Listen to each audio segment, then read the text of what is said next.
माँ, तुम चिंता क्यों करती हो? समय आने पर सब कुछ हो जाएगा। और हाँ, इतना कंजूस मत बनो। इतने गहने क्यों ले रही हो? मुझे नहीं पसंद है। मैं उन गहनों को अपने पूरे शरीर पर लाद कर और चोर के डर से घूमना, मुझे अब यह सब नहीं पसंद है। तुम्हारा ज़माना गया अब।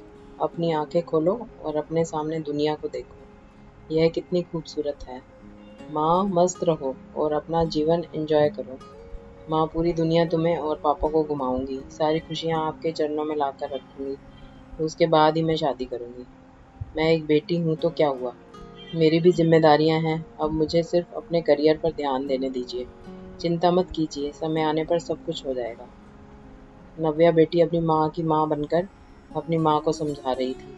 लेकिन चेतन शांत था, क्योंकि वह जानते थे कि नव्या खुद लाखों का गहना है। नव्या विवाह योग्य हो चुकी थी। नव्या की माँ कादम्बरी उसकी शादी के पीछे पड़ी थी। आखिर वह माँ थी ना। आसपास के रिश्तेदार थे ही जोर देने के लिए। लेकिन नव्या अपने पैरों पर खड़ा होना चाहती थी, इसलिए वह शादी के बारे में नहीं सोच रही थी। इसलिए इस फालतू की चर्चा में उसे कोई दिलचस्पी नहीं थी। कादम्बरी सिर्फ एक वाक्य कहती थी, पढ़ाई करना तो तुम शादी के बाद भी सीख सकती हो ना। हमारी चिंता करना कम करो। नव्या अपने फैसले पर अड़ी हुई थी और कादम्बरी हमेशा चिंतित रहती थी। आसपास की लड़कियां शादी करके गृहस्थी संभाल रही थी। 8 दिन पहले नव्या की सहेली की शादी हुई। वह धूमधाम से हुई शादी में उसके शरीर पर 1 किलो सोना पहनाया गया होगा। उसे हर रस्मों में एक गहना उसकी माँ अपनी बेटी के शरीर पर चढ़ा रही थी। दिखावा बहुत था शादी में। हमारी तो कोई भी तैयारी नहीं नव्या की शादी के लिए। चेतन तो किसी बात की चिंता नहीं करते। उसे याद आया, नव्या जब इस दुनिया में आई तब कादम्बरी के ससुर चेतन को बोले, चेतन लड़की हुई है रे बाबा, अब दहेज की तैयारी में लग जाओ। कादम्बरी को बहुत बुरा लगा सुनकर। पिता बनने की बधाई देना तो दूर, दहेज की बात करने लग गए। लेकिन चेतन इतने खुश थे कि मेरी संतान के रूप में पहली ही बेटी हुई। वह उसका लाड प्यार करने में मग्न रहता था। वह उत्सुकता से नई नई चीजें नव्या के लिए ले आता। मूल रूप से नव्या बहुत बुद्धिमान और तेज तर्रार थी। वह उत्सुकता से नई नई चीजें सीखने के लिए इच्छुक थी। नव्या धीरे धीरे अच्छे संस्कारों में बढ़ती जा रही थी।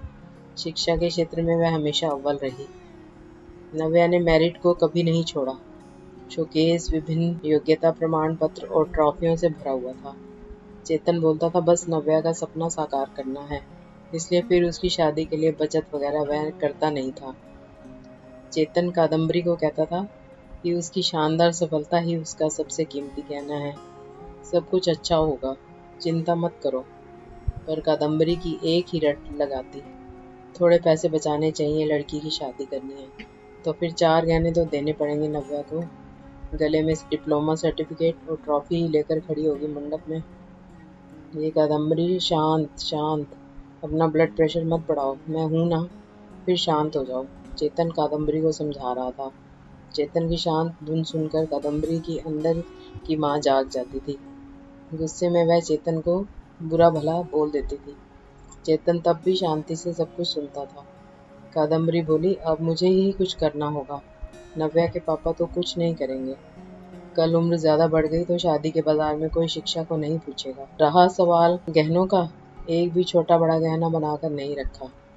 सोना सस्ता हो जाने पर बहुत बार बोलती थी, बना कर रखो। लेकिन इसके पिता ने तो मेरी एक ना सुनी। सेविंग भी नहीं है, हमेशा उसकी शिक्षा पर खर्चा करते थे।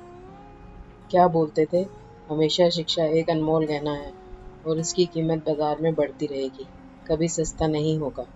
और रहा सवाल सोने के गहनों का, तो वह जब शादी होगी तब देखेंगे। चेतन का यह जवाब तय था। अंत में कादम्बरी ने उसे अपने गहने देने का फैसला किया। मेरे पिता ने कन्यादान में मुझे दिए थे। टोकरी जितना भरा तो नहीं, लेकिन कटोरी भर जरूर दिया है। मैं अब कहाँ पहनने वाली हूँ यह गहने। ये चिंता जो उसने खुद को समझ आकर दूर की। जैसे जैसे दिन बीतते गए, नव्या ने अपने स्मार्टनेस से पोस्ट ग्रेजुएशन पूरा किया। उसने पीएचडी करने का इरादा किया और उतने में सोने पर सुहागा। अचानक उसे माइक्रोसॉफ्ट द्वारा सिलेक्ट कर लिया गया, जो पिछले साल के प्लेसमेंट के लिए आया था। एक बड़ा पैकेज उसके हाथ में रखा गया और गुड पोस्ट द्वारा और कई सुविधाओं पोस्टिंग के साथ अमेरिका में पेश किया गया। चारों उंगलियां घी में और साथ में पीएचडी कर सकती थी, क्योंकि कंपनी ने उसे बोनस दिया था। नव्या अपॉइंटमेंट लेटर लेकर भागकर घर पर आई। जब तक दरवाज़ा नहीं खुला तब तक नव्या ने डोरबेल से अपना हाथ नहीं हटाया। दरवाज़ा खुलते ही उसने अपनी माँ को गले से लगा लिया। माँ, अब लग जाओ शादी की तैयारी में। पापा, आप बस मदद करना। हाँ, यूएस जाना होगा ना मुझे। और अपॉइंटमेंट लेटर नव्या ने पापा के हाथ में रख दिया। चेतन ने वह लेटर जोर से पढ़ा। बाप रे नव्या, सच में यह अनमोल गहना अब शादी के बाजार में चमक उठेगा। ऐसा बोलकर कादम्बरी भगवान के सामने शक्कर रखी। कोटि कोटि धन्यवाद आपका भगवान जी। ऐसा बोलकर भगवान को हाथ जोड़कर नमस्कार किया। अब यह बड़ा गहना और अन्य छोटे बड़े सर्टिफिकेट के आभूषण नव्या के व्यक्तित्व पर अवश्य ही अच्छे लगेंगे। कादम्बरी, फिर बताओ, सोना लेने कब जाना है? चेतन ने उसे टोंट मारा। इसमें कोई संदेह नहीं है कि उसकी शादी में उसके गुणों के आधार पर अर्जित अमूल्य गहना निश्चित रूप से उसके सौंदर्य बढ़ाएगा चेतन जी। और वह मेघावी पदक और बड़ी बड़ी ट्रॉफी या अन्य पद्म आभूषण दुल्हन की शोभा और बढ़ाएंगे।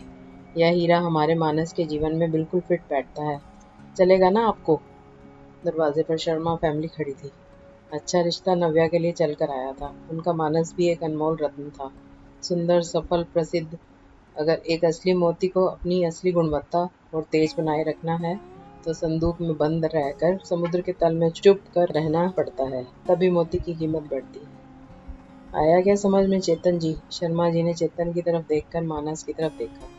कादम्बरी अंदर खुद को चिकोटी काट रही थी और सोच रही थी कि आखिर कौन से गहने का तराजू भारी है। आखिर शिक्षा एक अनमोल गहना है, उसे चोर से डर नहीं लगता है और उसे पहनने और तिजोरी में बंद करने की आवश्यकता नहीं है।